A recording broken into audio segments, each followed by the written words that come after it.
Hola de nuevo, estudiantes. Bienvenidos a Repasando Física y Química, la plataforma virtual creada por el Departamento de Física y Química del Colegio Peñafort. Este material os servirá para repasar de forma fácil y amena los contenidos de cara a preparar los exámenes finales de evaluación. Comencemos. La unidad 7 es cinemática. La cinemática es la parte de la física que se encarga del estudio de los movimientos sin tener en cuenta las causas que lo producen. Primero comenzaremos analizando las variables fundamentales y derivadas que describen los movimientos, y posteriormente estudiaremos en sí dichos movimientos. Lo primero que debemos hacer es establecer un sistema de referencia. Este es un conjunto de convenciones, coordenadas espaciotemporales, usadas por un observador para medir la posición y otras magnitudes físicas de un sistema físico y mecánico. También es conocido con el nombre de marco de referencia y puede ser inercial o no inercial, que en otros cursos posteriores veremos la diferencia entre ambos. Algo que debemos de conocer es que no existe un sistema de referencia absoluto, puesto que todo está en movimiento respecto a otro punto que a su vez está en movimiento respecto a otro. Por tanto, lo único que podemos establecer es un sistema de referencia por convenio. El principal sistema de referencia utilizado es el euclídeo, ya que cumple las condiciones de ortonormalidad. Sus vectores base, llamados I, J, K, suelen ser vectores que forman 90 grados entre ellos. Esto es la condición de ortogonalidad. De hecho, si realizásemos el producto escalar con los dos vectores, veríamos que el resultado sale 0. Por otra parte, estos vectores base, que forman los ejes, resultan ser también de módulo 1, es decir, vectores unitarios, con lo que se cumple la condición de normalidad. Por tanto, esta es la base canónica o la base principal de referencia en la que situamos los distintos puntos espaciales. Para el caso de dos dimensiones, tenemos la posibilidad de situar los puntos en 4 cuadrantes. El primer cuadrante, que sería aquel en el que aparecen tanto valores de x como de y positivos. El segundo cuadrante, en el que variaría el valor de la x a signos negativos. El tercero y el cuarto cuadrante, en que ambos valores, tanto el de la x como el de la y, serían negativos. En el caso de tener 3 dimensiones, nuestra figura sería un poco más compleja, puesto que tendríamos, además de la longitud y de la altura, la profundidad del punto en el que estemos situados. Esto lo podemos observar en la figura de la parte de la izquierda de la pantalla. El primer aspecto que observaremos en los movimientos es su trayectoria. Esto es la línea o conjunto de puntos que describe el movimiento por el que pasa el cuerpo o móvil. Existen diferentes tipos de trayectorias, desde curvilíneas a rectilíneas. Las rectilíneas son muy sencillas y son aquellas en las que los puntos están alineados. A la hora de estudiar las curvilíneas podremos distinguir entre lo que son circulares, parabólicas, elípticas o incluso de otros modelos. En la parte inferior podemos observar diferentes dibujos que representan los distintos tipos de trayectorias que puede seguir un móvil. Posición y vector posición. La posición es el lugar que ocupa un móvil en un instante. Se determina con respecto al sistema de referencia. Lo representamos con la letra X o S, y su unidad en el sistema internacional es el metro. En el ejemplo de la imagen se observa cómo la figura se encuentra en valores negativos de posición. Esto nos indica que se encuentra por detrás del origen del sistema de referencia. En un espacio bidimensional o tridimensional se emplean vectores posición en lugar de escalares, como hemos hablado anteriormente. El vector posición en el instante t se representa mediante una flecha que va desde el origen de coordenadas hasta la posición del móvil P. Su unidad en el sistema internacional es el metro. Estos vectores se expresan como combinaciones lineales de los vectores unitarios que forman las bases o sistemas de referencia. En el ejemplo se muestra el vector r posición, cuyas coordenadas resultan ser 4i más 3j. Como información adicional, podemos conocer que la dirección que expresa este vector, en el caso será horizontal y vertical, y para cada uno de ellos tenemos un sentido. El sentido para la dirección horizontal es un sentido hacia la derecha, mientras que en el caso de la dirección vertical, el sentido nos indica que es hacia arriba. Por otra parte, existe también la característica del módulo, que nos da el valor de la longitud total del vector posición. El módulo viene expresado, para el caso particular como la raíz cuadrada de 4 al cuadrado más 3 al cuadrado, que nos daría un resultado de 5 unidades de longitud, que para el sistema internacional es metros. Desplazamiento y vector desplazamiento. El desplazamiento es la distancia más corta entre la posición inicial y la posición final. Su unidad en el sistema internacional es el metro. Tenemos la fórmula aquí a continuación. Delta de x es igual a x final menos x inicial. Y en el caso en que salga el valor en negativo, debemos de dejarlo en positivo. Por eso muchas veces en la fórmula aparecen unos barrotes de valor absoluto indicativos de que el número en conjunto es positivo. El vector desplazamiento es la diferencia entre los dos vectores posición correspondientes a la posición inicial y final. Su unidad en el sistema internacional es el metro y la fórmula sería la siguiente. Delta de R es igual a R final menos R inicial, siendo expresiones vectoriales. Al tratarse de un vector, disponemos de las tres características que tienen los vectores, es decir, módulo, dirección y sentido. A continuación vamos a ver un ejemplo con un vector de desplazamiento generado desde la posición o vector posición R0 a el vector posición R1. Podemos ver cómo se ha realizado la operación de resta de coordenadas para tanto el eje X como para el eje Y, obteniendo al final unas componentes que son 4i y 2j. Esto nos proporciona o nos da la posibilidad de sacar el módulo de ese vector como la raíz cuadrada de 4 al cuadrado más 2 al cuadrado, que resulta ser raíz de 20. Esto sería la longitud del desplazamiento provocado entre un punto y otro. En cuanto a la dirección y sentido del vector desplazamiento, podemos decir que en la dirección vertical vemos un desplazamiento en sentido hacia abajo, mientras que en dirección horizontal el desplazamiento es hacia la derecha. Otra variable diferente de estudio resulta ser el espacio recorrido. El espacio recorrido es la distancia que recorre el móvil a lo largo de la trayectoria, y su unidad en el sistema internacional también es el metro. Podemos ver en pantalla una fórmula que nos expresa cómo el espacio recorrido es la suma de los distintos desplazamientos que se realizan en diferentes intervalos de tiempo. En la imagen vemos cómo de una posición inicial pasamos a una posición final siguiendo diferentes trayectorias. En el caso de que sea rectilínea, el desplazamiento resulta que coincidiría con el espacio recorrido. Pero en otro tipo de trayectorias no coincide, tanto espacio recorrido como desplazamiento resultan ser diferentes y se pueden ver bien claro tanto por el camino verde como por el camino rojo. Por tanto, si la trayectoria es lineal, el desplazamiento puede coincidir con el espacio recorrido, como hemos comentado ya. Por otra parte, si se realizan varios tramos diferentes, el espacio total recorrido resulta ser la suma de los desplazamientos de los respectivos tramos. Velocidad media y vector velocidad media. La velocidad media es una magnitud que mide la rapidez media con que se mueve un móvil. También se la conoce como celeridad y su unidad en el sistema internacional es el metro partido segundo.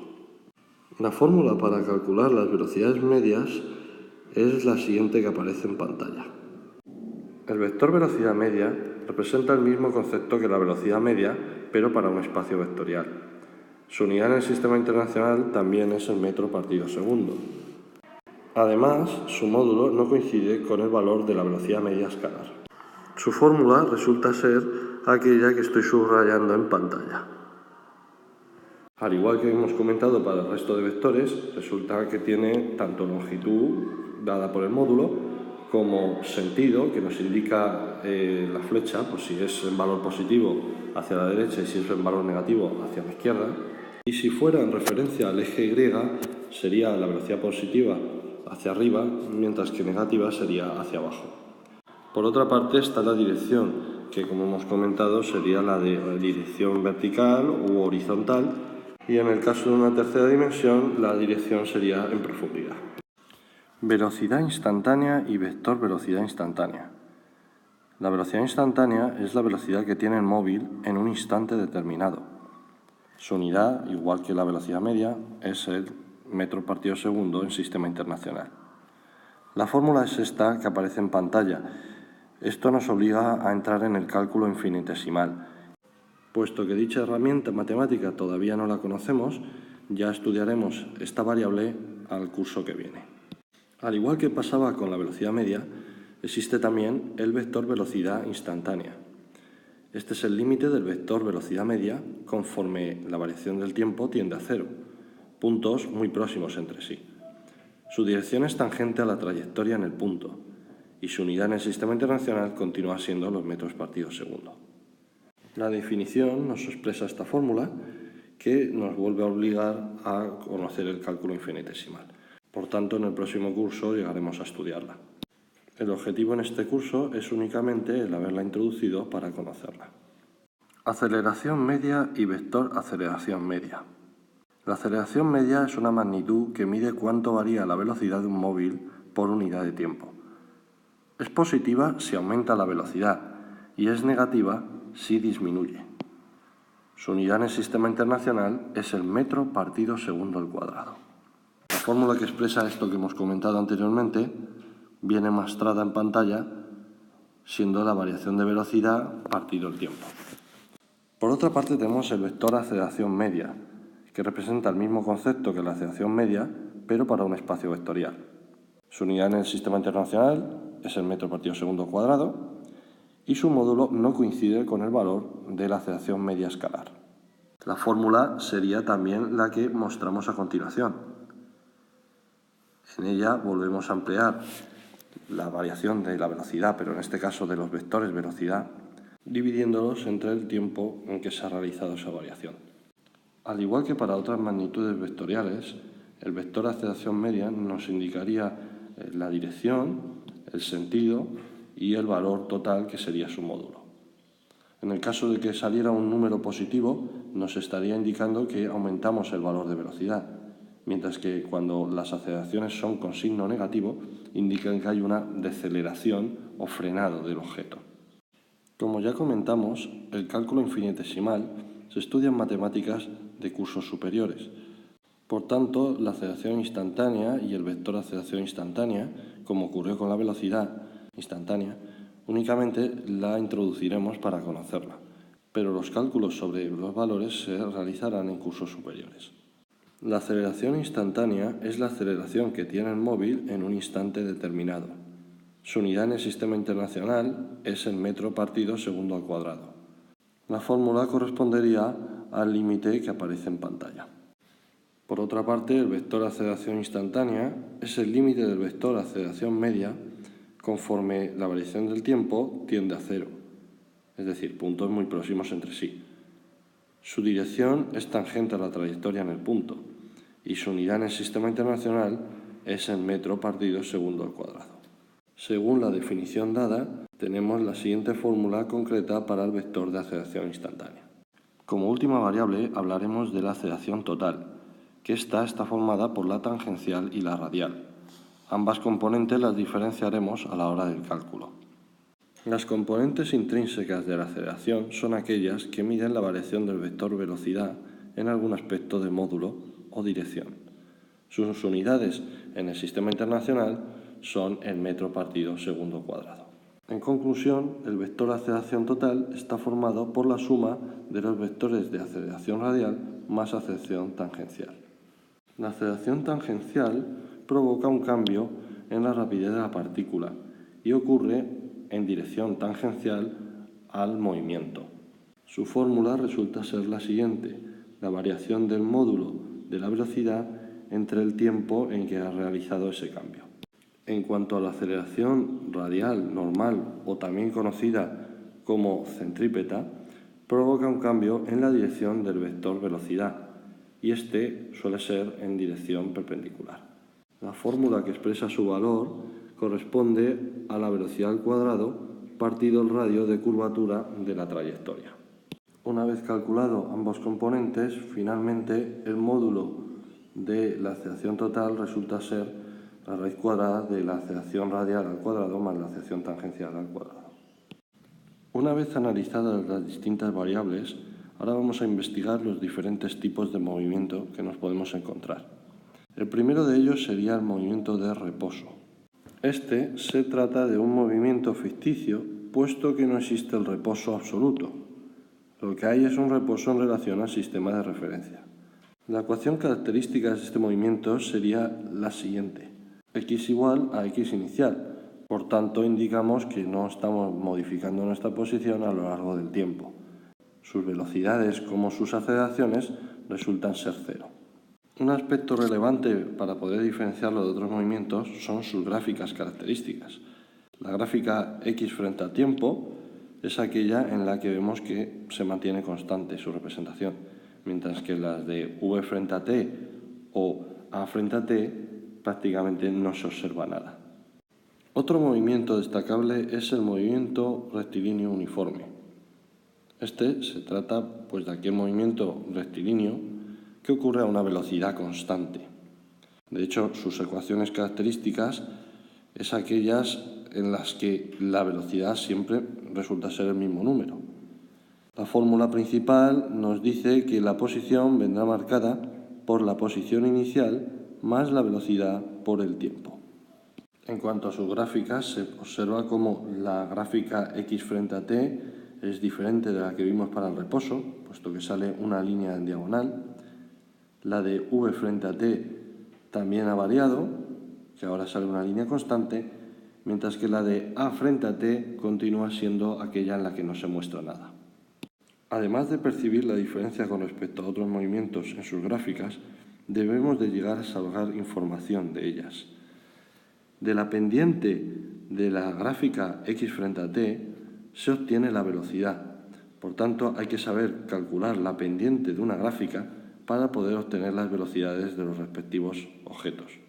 Las pendientes suelen ser positivas cuando se realizan desplazamientos en la dirección del movimiento, mientras que si se realizan en sentido contrario, es decir, hacia abajo o hacia atrás, resultan ser pendientes con valores negativos. La representación aparecería una gráfica con la diagonal pero en dirección hacia abajo. A su vez, esto se observaría en el efecto de la gráfica v frente a t.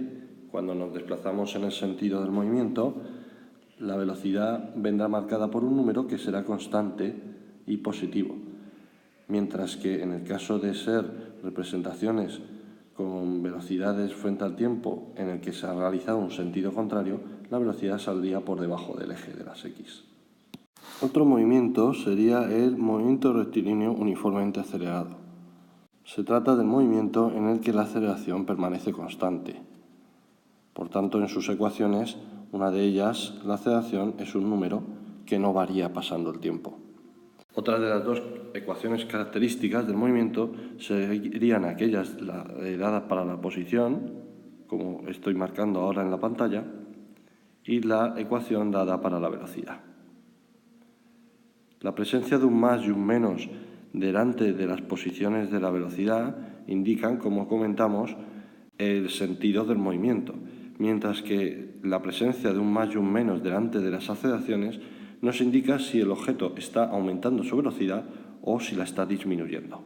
De acuerdo a los valores de aceleración, muchos libros de texto diferencian lo que se conoce como MRUA, de aceleración, y MRUD, es decir, de acelerado o movimiento de frenado.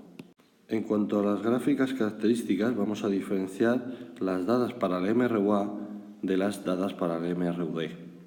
En el caso de las representaciones posición frente al tiempo, resulta que para una MRUA la gráfica sale una especie de semiparábola, es decir, que cada vez vamos ganando posición de manera más rápida. Para el caso de un MRUD, observaríamos cómo la posición o desplazamiento cada vez va siendo menor conforme va pasando el tiempo. Esto se observa en el comportamiento dado por la línea amarilla discontinua. La gráfica de la parte inferior nos indica un movimiento rectilíneo uniformemente acelerado, pero en sentido contrario, es decir, marcha atrás. Por eso observamos cómo en su representación la posición va como disminuyendo, lo que corresponde a volver al origen del sistema de referencia. Para las gráficas v frente a t tenemos los dos comportamientos dados por el aumento o disminución de la velocidad. En el caso de la primera gráfica vemos cómo el aumento resulta ser en diagonal.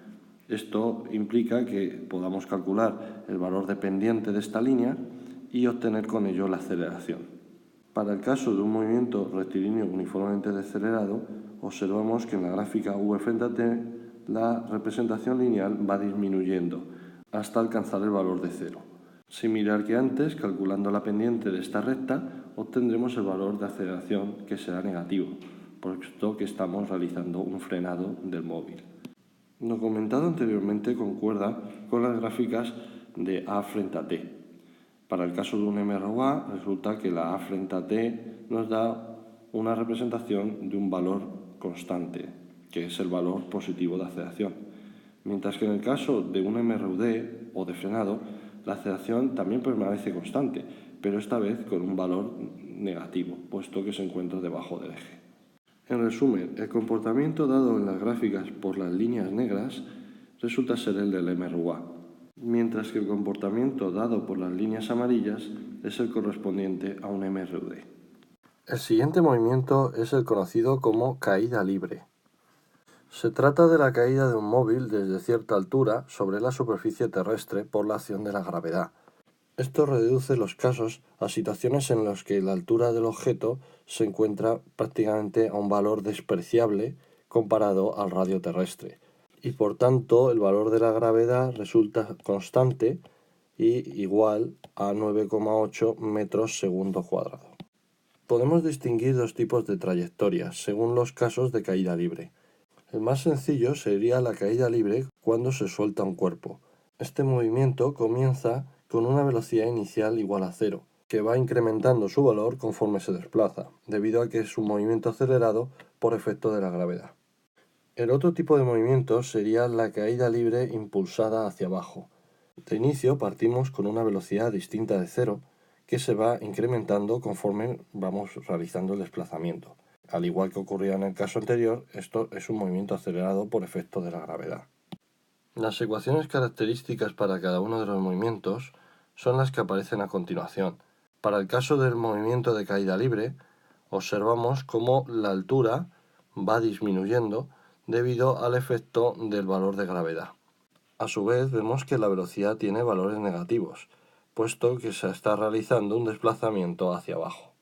Las ecuaciones características para la caída libre impulsada hacia abajo resultan ser muy similares a las encontradas para la caída libre. Quizás el único aspecto diferente a considerar en comparación con las ecuaciones de caída libre es la presencia de una velocidad inicial. Esta produce una disminución de altura más rápida, al igual que valores de velocidad mucho más negativos. El movimiento opuesto a la caída libre es el conocido como lanzamiento vertical. En este movimiento los sentidos de la velocidad inicial y la aceleración son contrarios. En un primer tramo ocurre el ascenso, hasta alcanzar la altura máxima, y a partir de aquí una caída libre. Por tanto, las trayectorias características nos diferencian dos tramos, uno de ascenso, que viene descrito por las ecuaciones del lanzamiento vertical, y una vez alcanzada la altura máxima, ocurre un segundo tramo de descenso, descrito por las ecuaciones dadas para la caída libre. Un punto destacable y que está presente en muchos cálculos es el punto de altura máxima. Este se caracteriza porque el valor de la velocidad en ese punto es igual a 0. Puesto que ya hemos comentado las ecuaciones de caída libre, ahora vamos a describir las ecuaciones características para la subida. Se trata de un movimiento desacelerado, por lo que la ecuación característica describe un movimiento de frenado en el que cada vez se va alcanzando menor altura. Además, en consecuencia de ese frenado, se observa que para la ecuación de velocidad se va disminuyendo su valor hasta alcanzar el valor nulo. El último movimiento de estudio del tema será el MCU. Se trata de un movimiento circular uniforme que ocurre a velocidad angular constante. Esto es lo que lo caracteriza. El módulo de velocidad lineal es constante, pero su dirección varía. Sus trayectorias características son aquellas en las que un objeto se encuentra dando vueltas alrededor de un círculo.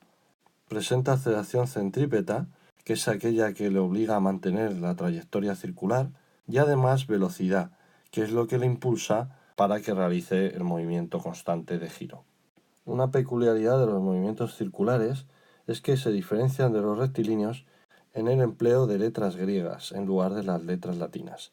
Es decir, que en lugar de emplear la V de velocidad, empleamos la omega como letra de velocidad angular. Y en lugar de emplear la letra X para la posición, utilizamos la letra θ para indicar la posición angular o ángulo.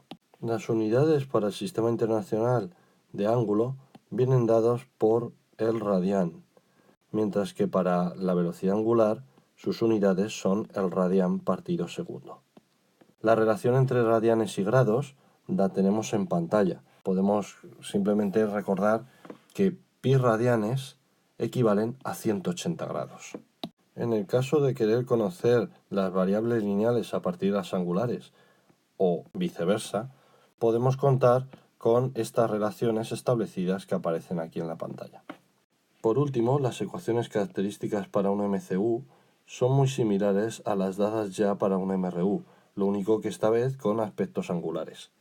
Además de esta, disponemos de una relación entre la velocidad angular con la frecuencia. Puesto que se trata de un movimiento circular, la posición de partida puede volver a recuperarse, y esto implica que dos nuevas variables a introducir serían el periodo y la frecuencia, que además podemos ver que están relacionadas entre sí, siendo una la inversa a la otra. La frecuencia es lo que se define como el número de veces que se repite el movimiento en una unidad de tiempo, y se mide en hercios, o segundo a la menos 1. Por otra parte, el periodo es el tiempo que tarda el movimiento en repetirse, y su unidad en el Sistema Internacional es el segundo.